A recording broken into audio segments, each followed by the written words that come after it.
Living in Tucson, Arizona all my life, valley fever is a term that I've just gotten used to hearing. But for people not familiar with the phrase, it probably sounds like some made-up plague from a fairy tale or something. If you're living in Tucson and you're experiencing fatigue, coughing, fever, and night sweats, you may have come in contact with the fungus that causes valley fever. We'll be talking about valley fever and what that means to you, your children, and your four-legged children right after this.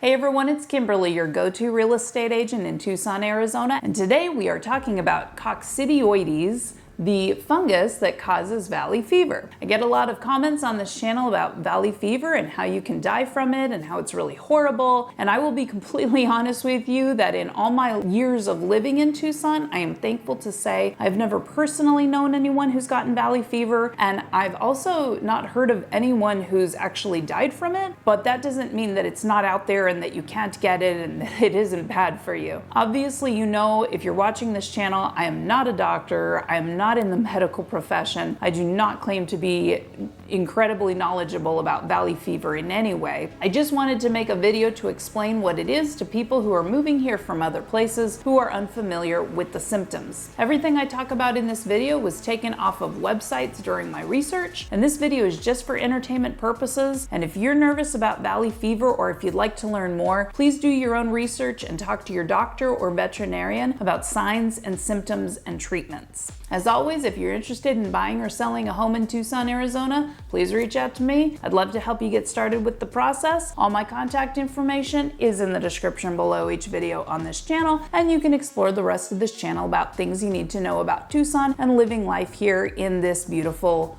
dry desert. Don't forget to like and subscribe if you want to hang out with me in future Tucson videos. So what is valley fever? Valley fever is a respiratory condition caused by a fungus. People get valley fever by breathing in the microscopic spores of the fungus coccidioides. Valley fever was first documented in 1892 and again 2 years later in the San Joaquin Valley in California. The fungus that causes valley fever lives in the Sonoran Desert. Tucson is in the Sonoran Desert, and its residents are therefore susceptible to coming into contact with the fungus. As you can see from this chart from the CDC, the incidence of this condition is heavily concentrated in the southwestern United States. Tucson is definitely in the hot zone for acquiring valley fever. So what happens if you're feeling ill and you suspect you might have valley fever? If your doctor agrees, they may take a blood sample for further testing and send it out for testing in a lab to see if you're positive. Most of the time, people recover on their own from valley fever over weeks or months, but for more severe cases, your doctor may recommend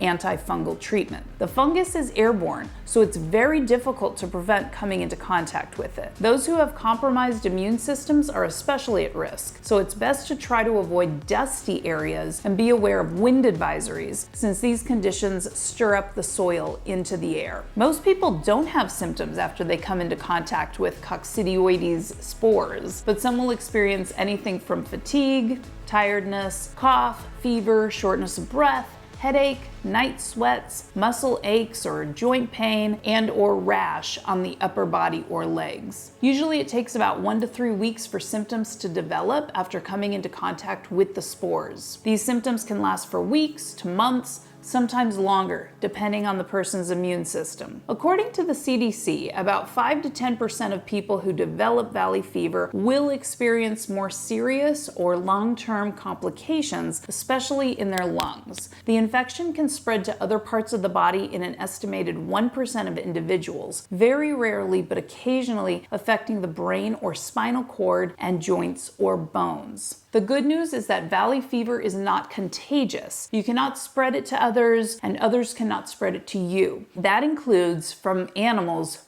to humans.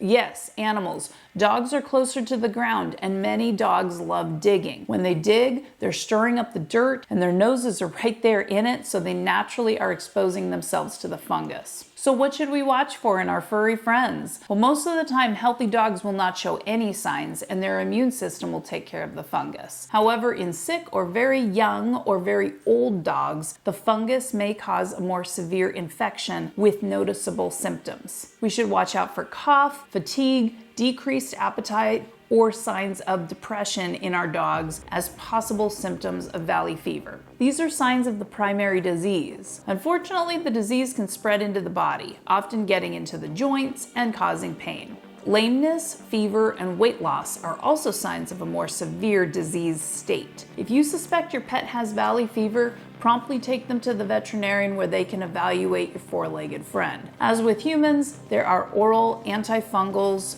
to help heal our pets when appropriate.